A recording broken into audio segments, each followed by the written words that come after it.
How this goes. We'll have the first speaker speaking for 4 minutes and the other speaker from this side. I believe you read the brief, yes? So I don't have to explain how this goes. So this is the proponent side.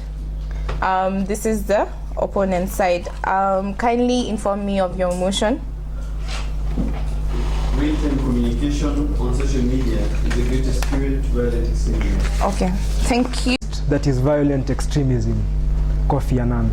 Greetings, ladies and gentlemen. My name is Sydney Tambasi from Team Simami, here to propose the motion that real-time communication on social media is the greatest fuel of violent extremism. Real-time communication, as described by the Chicago Institute of Information Technology, is any live telecommunication that occurs without transmission, delays, and is almost instant. For example, the internet, instant messaging, and video conferencing. Social media are websites and applications that enables users to create and share information. For instance, Facebook, YouTube, Instagram, Messenger, and most importantly, free WhatsApp. Greatest is a superlative adjective indicating the highest level of something, whereas fuel is a verb that means to stimulate. Violent extremism, as described by the Security Council Counterterrorism Committee, is beliefs and actions of people who use ideological motivated violence to push ideologies, to push ideological, religious, social, and political agenda. For instance, xenophobia, terrorism, online youth radicalization. Ladies and gentlemen, the reason why we think that real-time communication on social media is the greatest fuel of violent extremism is because, one, it propagates propaganda. By the use of propaganda, violent extremists incite, they recruit, and they radicalize members of the society into buying into their ideologies, which have taken a toll on not only Africa, but the entire of the world. Your Excellency, ladies and gentlemen, through propaganda, they justify their wrongful acts. For instance, the third September attacks, xenophobia attacks in South Africa. When this fight was taken on social media, the Nigerians in South Africa did not hesitate, but immediately, by way of tit for tat, a tooth for a tooth, went and started burning down the shops and business premises of South African citizens in Nigeria as a way to solve this problem. Yet the main problem here is violent extremism. Ladies and gentlemen, when in March of this year the Christchurch attacks in New Zealand took place, these two consequent attacks were filmed on Facebook for a full 12 minutes, live recording, before Facebook could pull down the live streaming. For a full 12 minutes, ladies and gentlemen, the world watched as this gunman killed people, worshippers in New Zealand, mercilessly. Ladies and gentlemen, because of real-time communication, even the sanctuary of the Lord is not safe haven. Secondly, by way of training, violent extremists are able to inflict their agenda upon the masses through social media, and by way of real-time communication, they have training platforms where they use audios, video clips, manuals, and even manifestos to convert people to buy into their ideas. They even have online classes. Ladies and gentlemen, in this era and time, we not only study French, Germany, even CPA online, we also study violent extremism. Last but not least, the Al-Qaeda, which is one of the major violent extremist groups in this world, has a magazine by the name Inspire. Ladies and Team G7 from the Technical University of Kenya, the first speaker from the opposing side. Okay, real-time communication on social media is the greatest fuel of violent extremism.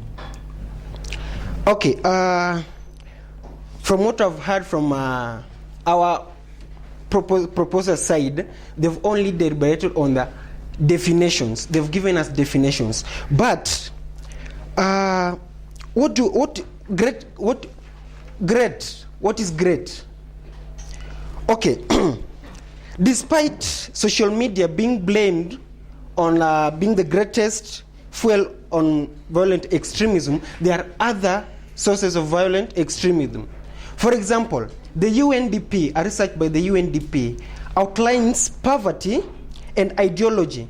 And in fact, I'm impressed that the first speaker from the proposer side acknowledges that ideology is one of the greatest fuel of violent extremism.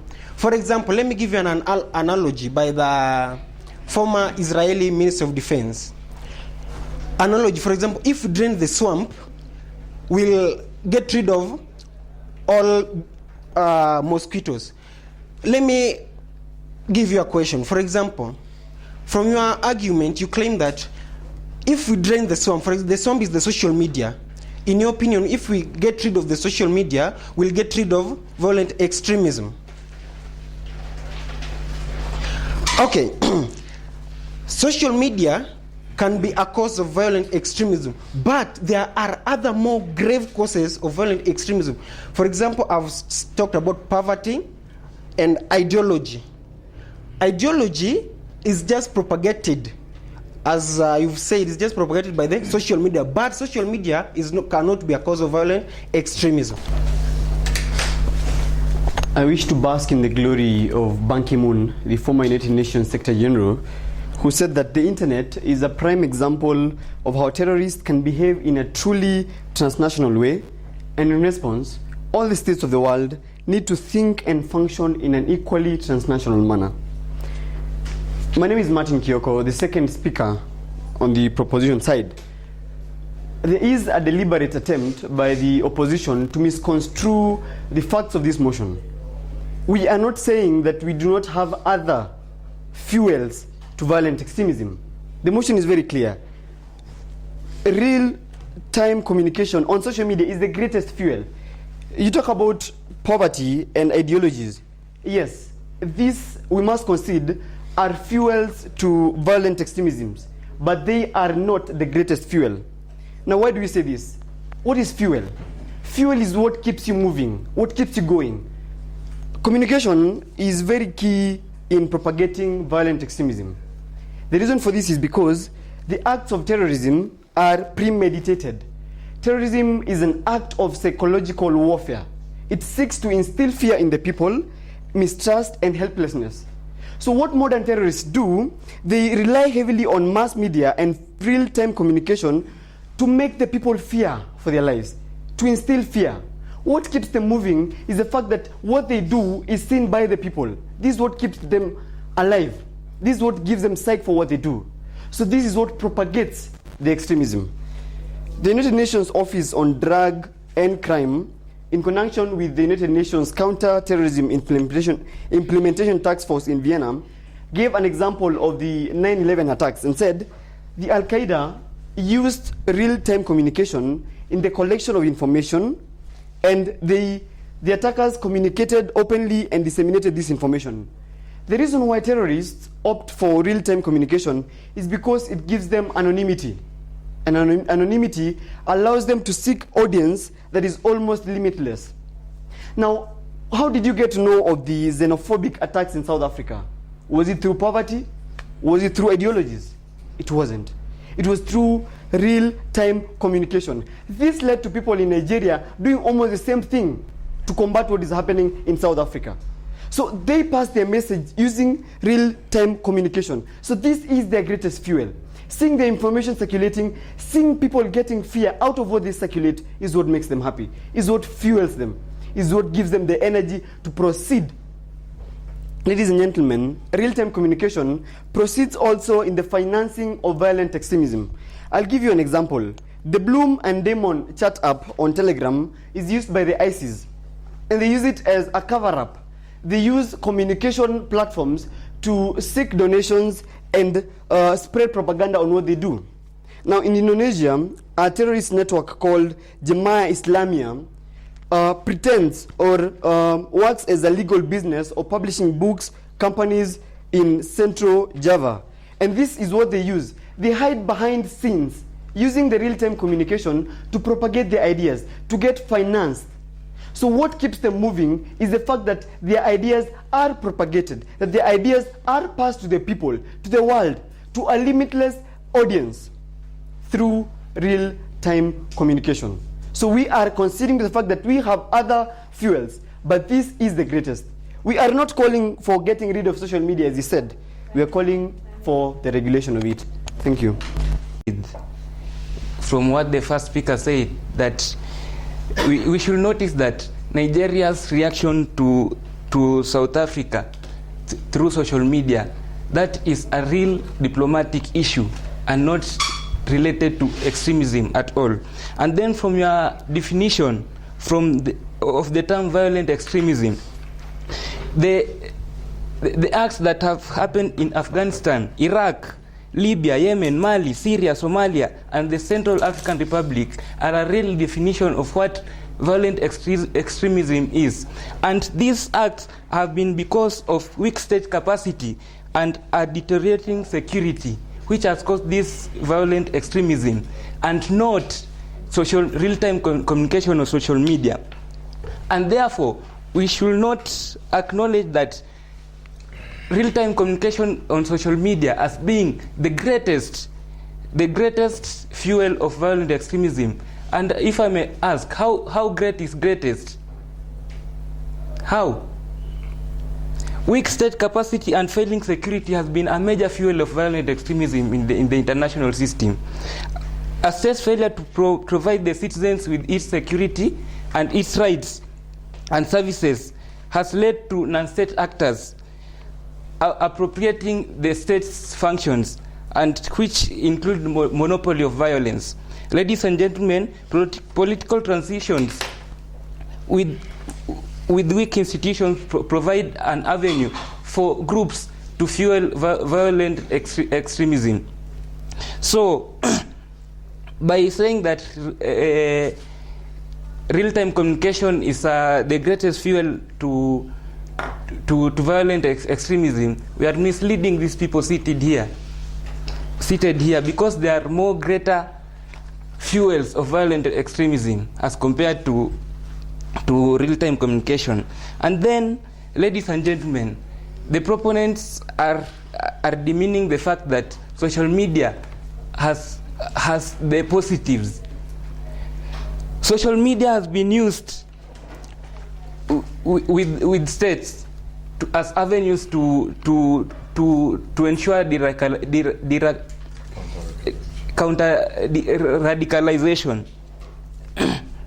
And a case in point is Belgium and Denmark, where social media has been used to counter violent extremism. And also, we should not, talking about violent extremism, we talk about violent extremist groups. And in recruiting these groups, recruitment into violent extremist groups is by contact and not through social media. It can only happen through contact. And then social media can't advance violent extremism. It is just because social media is just a component. It's a means to an end of the many fuels of violent extremism. And also, if I take you an example of the coast where there are very many violent extremist groups, social media has been used for peace messaging. For example, the term Pamoja Tudumishe Amani and Tribe Kenya, Tribe Peace. These are terms which have been used on social media to promote peace and not promote violent extremism. Ladies and gentlemen, I wish to stop there, and we should embrace the positives of social media rather than just only concentrating on the negatives. Social media has... Good afternoon, ladies and gentlemen. My name is Cynthia Miano. I'm from Team Simami, and we're proposing this motion that real-time communication on social media is the greatest fuel to violent extremism. My response to your question would be, if I got it correctly, what extremist groups use social media as? It is a platform to reach to the masses. I will rely on a report by the social media platforms and demographics in London 2017, which stated that out of the approximately 7.7 billion population of the world, around 3.8 persons are actually 3.8 billion people are actually internet users. Those ones who use the internet constantly, meaning that they are on social media platforms, applications, and such things, are approximately 2.8 billion, which accounts to 39% of the world's population. Now tell me, if this, say the Al-Qaeda has an ideology that they need to pass over, wouldn't a video or something like that have such great impact, considering they can actually reach the 39% of the world's population? Then that actually means that social media is one of the greatest, it is actually the greatest fuel to violent extremism, because it provides the platform. And what do they need? They need people to buy into the ideas. They need people to know that indeed this is what we stand for, and we are going to do this because of this particular reason. It might not be the root cause, but what is a fuel? Fuel is what keeps things going, right? Then that is why we say that social media is actually used as the greatest fuel. And let's remember that this is a transnational problem requiring an integrated response, as my fellow speakers said. Then maybe I could just add that actually the world has realized this, and there have been efforts to solve this problem. I will mention but a few. So social media is being used, real-time communication on social media is being used to fuel this violent extremism. So why don't we use the same internet that is being used to actually counter what is going on? And so we can use the internet to, one, gather intelligence and also evidence. We see that this violent extremist groups actually engage in chat room conversations on social media for strategic counter-terrorism communications in US, which published a report in 2012, which aims at reducing radicalization and extremist violence by identifying timely propaganda and responding with counter-narratives. Then that is a step forward. Then lastly, I will also mention the International Telecommunications Union, ITU, which is a UN agency that deals with cyber crimes. Other than dealing with cyber crimes, in 2010 they developed the Toolkit for Cybercrime legislation, which harmonizes the provisions for cybercrime to deal with those on terrorism. And with that, terrorism based on propaganda and funding sourced out through the internet, through real-time communication on social media platforms.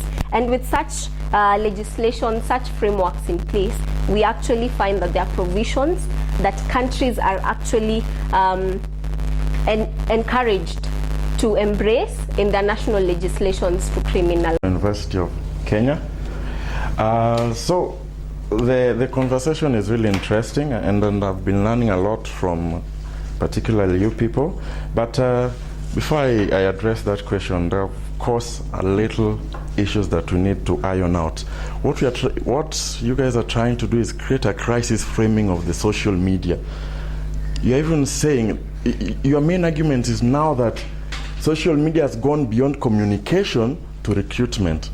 And it's not an interesting idea. We have to appreciate the idea that social media is used for communication. Someone even brings the Nigeria issue about xenophobia in South Africa, then Nigeria reacts to that. Come on, that's communication. People have to know what's going on. So social media would have gone dark. People don't know what is happening in South Africa, yet you now even blame Nigeria's reaction on social media. Very interesting. Another issue, you're challenging. Of course, you've said there are lots, there are regulations. We don't refuse. You're reminded that this is your time to answer questions and not to pose questions. Okay.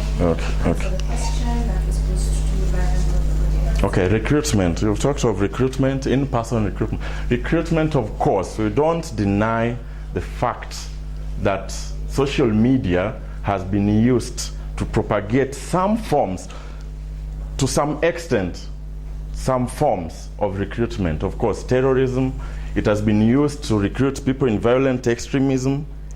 but it also happens in person. We have to acknowledge the fact, we have to acknowledge the fact that if two people are recruited through social media, others will also be recruited in person. So we don't want to iron out the fact that it's just social media that creates all this fracas. It's social media that is used for recruitment. We just have to appreciate the role social media plays even in communication, because we've seen social media being used for spreading peaceful, as my partner said, peaceful messages. And what we are trying to do is simply create a crisis framing. We've even labeled it as the greatest call for violent extremism, of which that I disagree with totally. And I want to cite the UNESCO article 2019. It argues that while internet may play a facilitating role, it doesn't deny the fact that the internet plays a role in facilitating violent extremism. But it is not established that there is a causative link between it and radicalization towards extremism, violent radicalization, or the commission of actual acts of extremist violence. And we bring our statistics straight. Let's talk of the 9/11 attack, for instance. We also want to blame that on social media. It was communication on social media that led those people to be recruited and bomb the United States. That's what we are simply arguing. And that's not the case. We have to just see certain value in social media. It's playing a critical role. And it is not the greatest, it's the least of our worries when it comes to recruitment. It has been used to just communicate, iron out ways in which we can make things work and avoid particular forms of recruitment. Yes, I want to leave it at that. Because I felt like already you picked out what you wanted to make the core of your argument. Social media, that was real-time communication from social media, and they picked out poverty and ideology. Yeah, so I felt like it was the battle of which one is heavier. Now, when it comes to that, it's normally simple. It's how heavy are your facts? What are the statistics or the research you've done behind it that proves that your point outweighs the other? And that is where I thought maybe one team didn't do as good as the other. I'll start with the opposers. Yeah.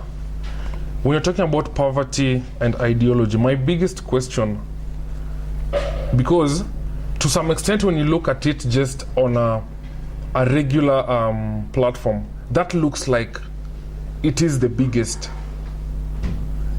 Because all these things, if you look at violent extremism or terrorism, somehow the core of it is ideology, be it religious extremism. Somehow that's how it looks. But you know, this is a debate, and we have to get the convincing power behind what we just know.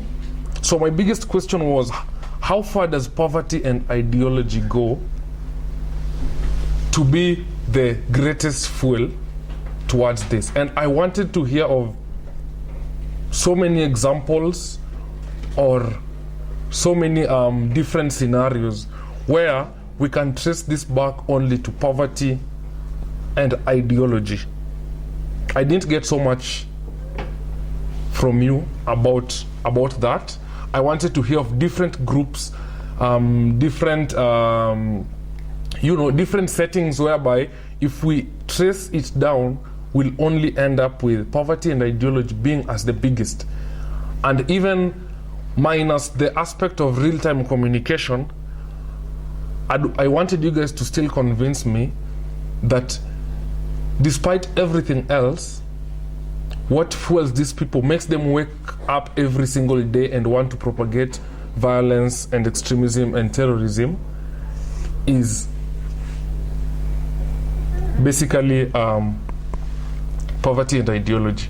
So I didn't get so much of you from that. And I also didn't get the aspect. It's like you didn't really understand, because I felt like they zeroed in on that big time, the aspect on fuel. And they made that so clear that there might be a fire, but there's something that makes it bigger. There's something that fuels it to make it even larger. On the proposition side, I felt like you had a solid argument all through when it comes to social media. You gave me a lot of statistics and real-time happenings, xenophobia, the Christchurch, and how social media has been directly involved into all this.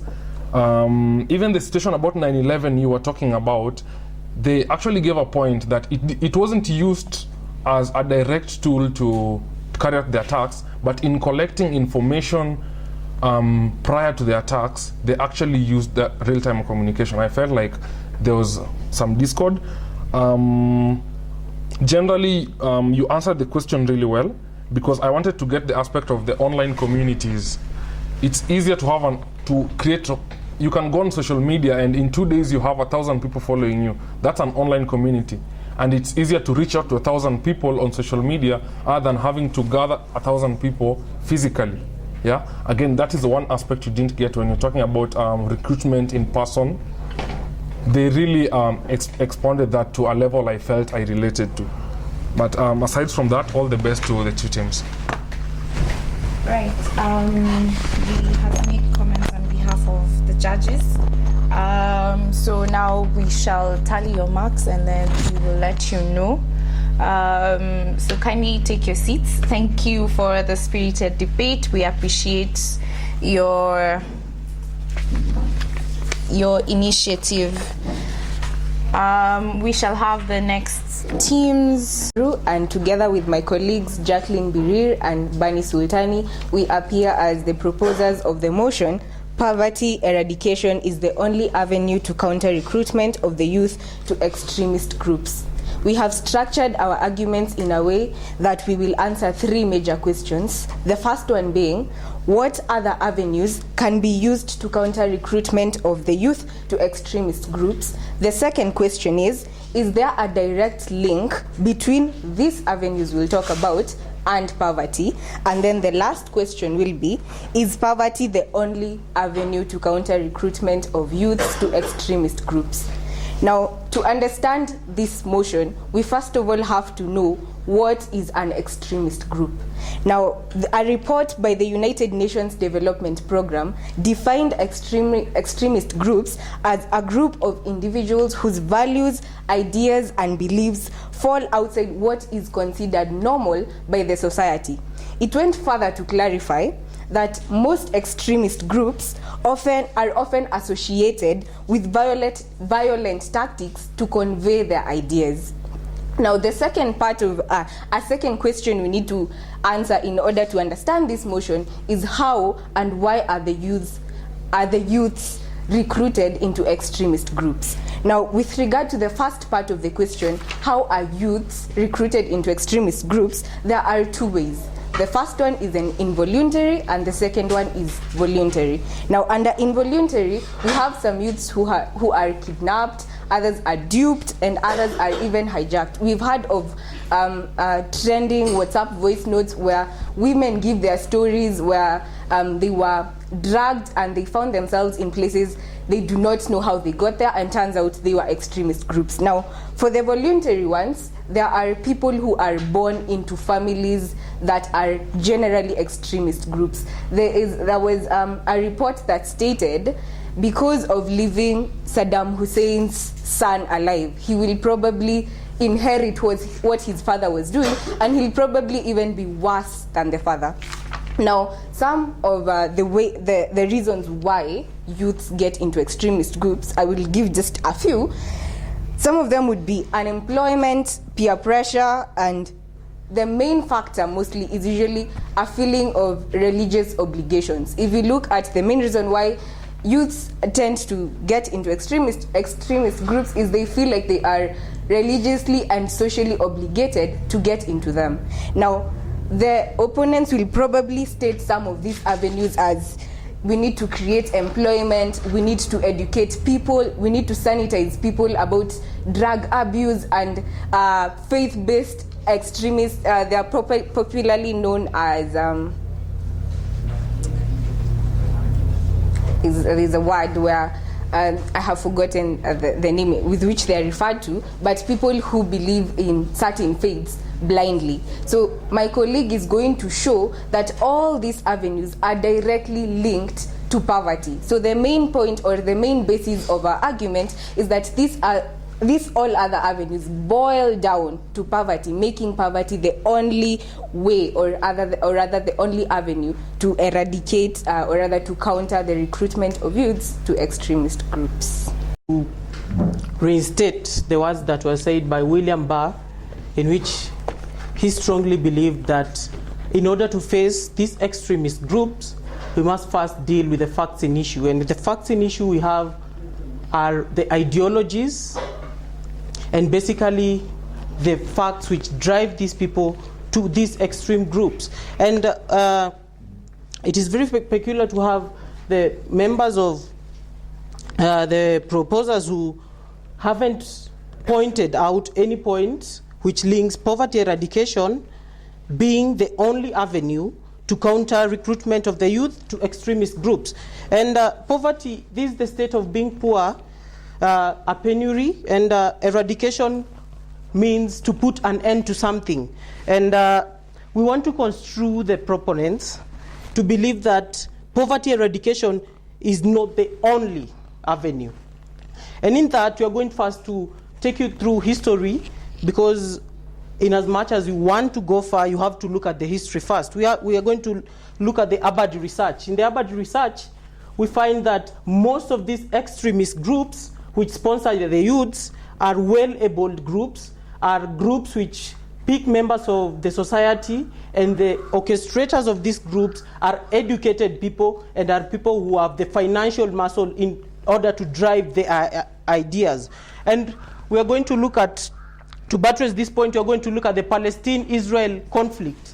We look at the Palestinian combatants who are the children of the people of Palestine, and these children are the children who come from the royal families in Palestine. And coming from a royal family, you are able to access good education, you are able to access the basic needs, which basically leaves you out of being from a poor background. We have the Hezbollah from Lebanon. These are groups which research has proved and has shown that they are groups of people who come from well-abled families, and they are people who only agenda is to drive what has been impacted on them. These people, I'm going to characterize my argument in two folds. First, I'm going to look at the vengeance, which basically talks about the frustration and the painful experiences inflicted on these people, and they believe that their people were able maybe to be sidelined in some activities or discriminated, and therefore their ideologies do not marry with what happened to their people, and that's why they retaliate. And an extremist, what an extremist does is they use violence to communicate, violence to send their message, violence to convince a certain civilian population to follow what they believe should be the law. And when you look, for example, in Norway, what happened is that we have a man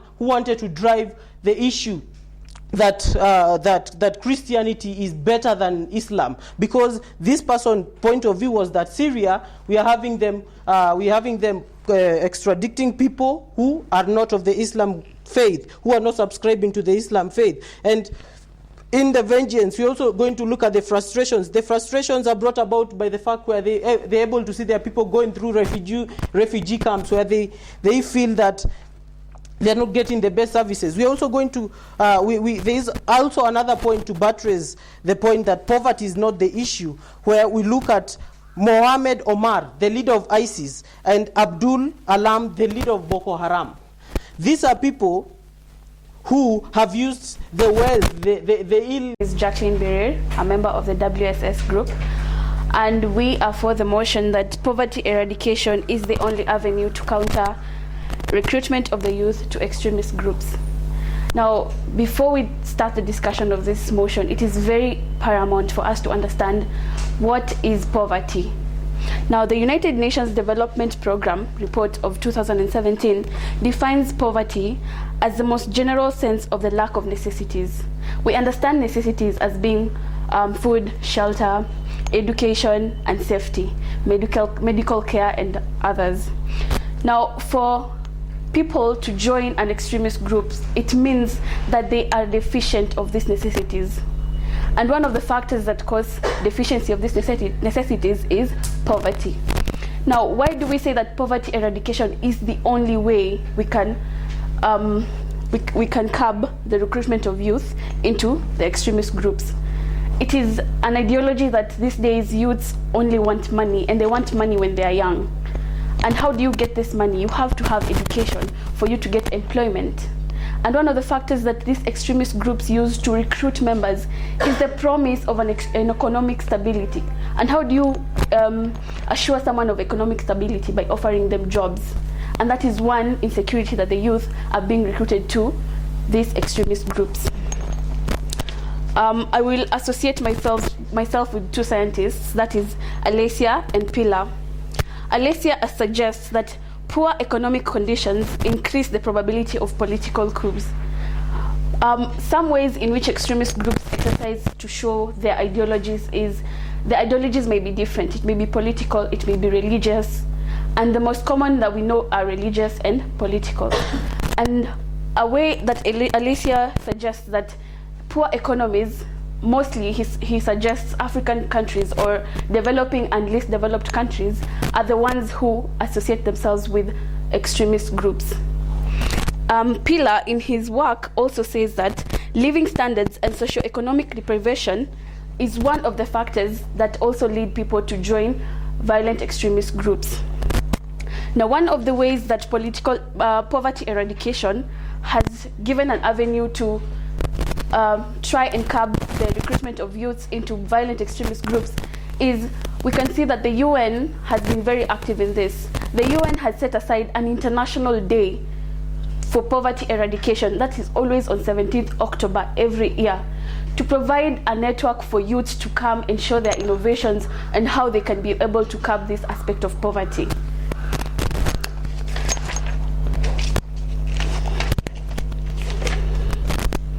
I'm Gladys Anyangweso, representing the Sharia team. I am the second speaker from the opposite side. So the proposers have said that most African countries are associated to extremist groups due to poverty. Remember, we have countries like Syria and Iraq. They have terrorism and extremist activities in their countries. They are not poor countries. The position they were decades ago, they were doing well economically, and they had a very financially stable state. Yet there were extremist activities in those countries. Therefore, it is very wrong to say that people, just due to poverty. My name is Bani Sultani. I am the third member of the WSS group, and as it stands, we are dealing with the facts as they are on the ground. And the fact is that the world is divided into three sections: the developed countries, least developed countries, and developing countries. Now, we are not in a position to say whether, if poverty wasn't there as it is right now, that there wouldn't be extremist groups or whatever. But the point is that most of those extremist groups, and our point is, they are funded by few rich people, and then the people recruited into them are mostly poor people from least developed countries.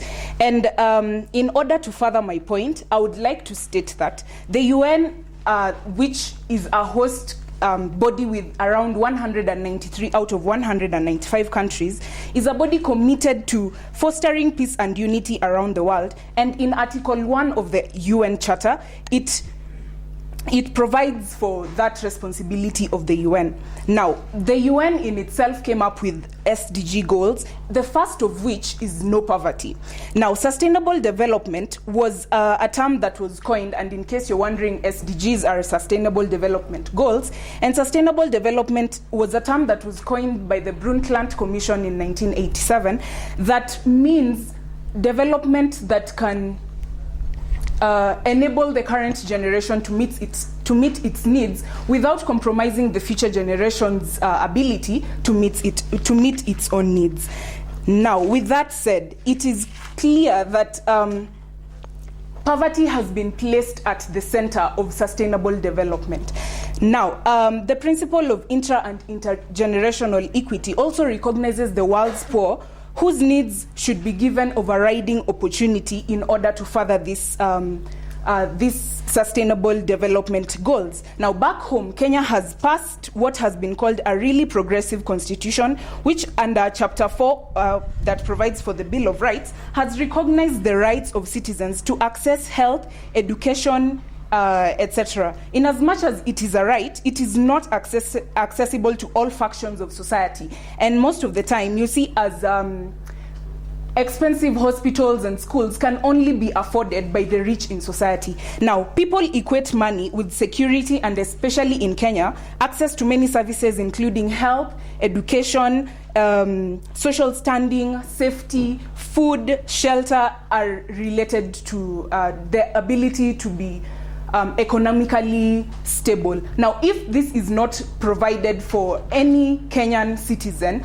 then they feel a need to, out of poverty, join extremist groups, which it is not, it is a fact that most extremist groups recruit their members on the basis of a promise to give them or their families an economically stable foundation. And therefore, as a solution, it is important that states take into consideration SDG implementation, especially SDG number 1, by, among other things, creating employment for the youth, sensitizing the youth on issues of drug use, and creation of free education policies. Thank you for this opportunity. Now, as has been demonstrated, it is pretty clear that in as much as there are other avenues to countering recruitment of the youth to extremist groups, poverty is at the center of what makes up 2/3 of the world, and that also contributes to the youth that are recruited into these extremist groups.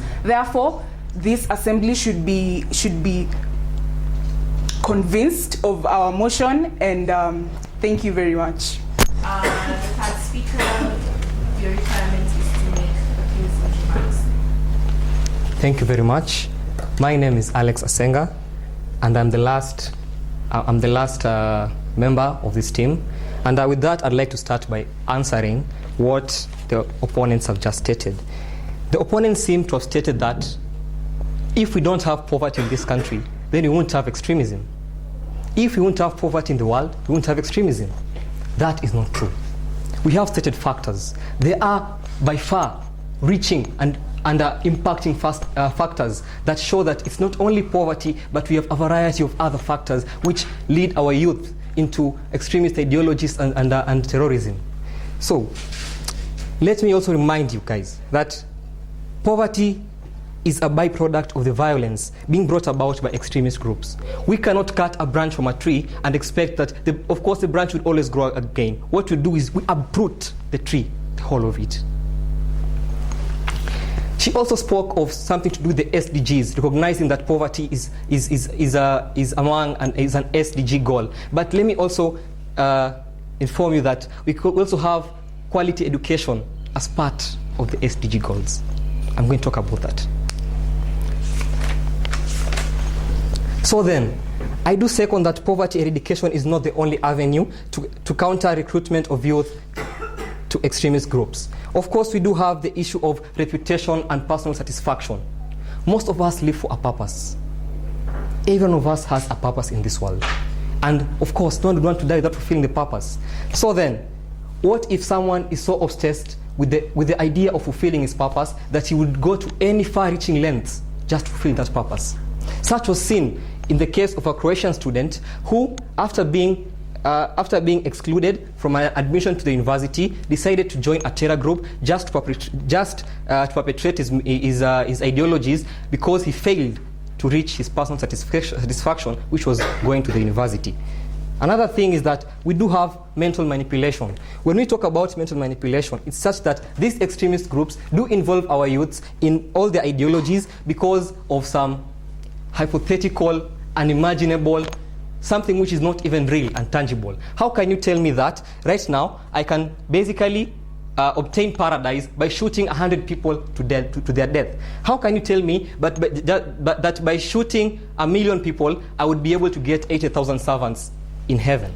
So such ideologies, and not only poverty, are the ones which need to be taken away from our youth to prevent such extremist ideologies. Then we do have the issue of lack of education. Though I do admit that lack of education is not only is not such a prevalent factor, because we do have some of these extremist groups which are well educated. So then, I would like to bring you to statistics which say that in Northeastern, only 85,000 children have attained basic primary education. What would force them not to join? What would force them not to join terror groups? Another thing I would like to tell you is that members of the Hezbollah's militants in Lebanon back in 1980s and 1990s, they were very well educated. In fact, they were professors and people with master's education. So we cannot say that such was caused by poverty. Another thing I would like to inform is that we cannot say that poverty is the only reason why. It's like saying that, when I paraphrase my words, I think that it's ajabu ya chungu kuvuja mchuzi, nyama na viazi zikasalia. We do have, it's a whole pot carrying a lot of things. We cannot say that it's only poverty. Extremism, as some of the truths that we're supposed to accept, is a reaction to something. Now, if we are considering the Islamist community to be to be part of the violent extremism, what about the children who are being raped by priests, by fathers? We must remember that the Bible also states an eye for an eye, a tooth for a tooth.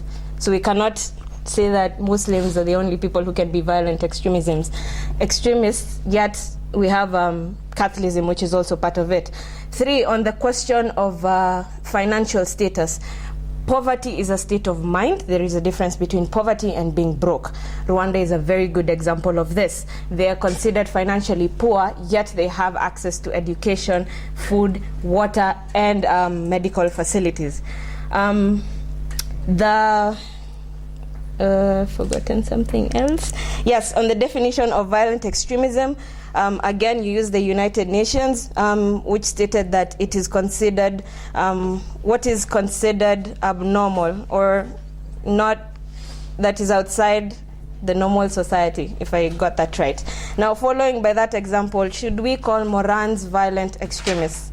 These are issues we should consider more when it comes to violent extremism, and not actually base it on one part, because if from here it looks like you're actually promoting it. But I would like to commend the proposers. You had very good points. However, the opposers opened a can of worms, which I enjoyed listening to, and I hope you actually follow up on this and become ambassadors in the sense of it all. You have very good points. Thank you.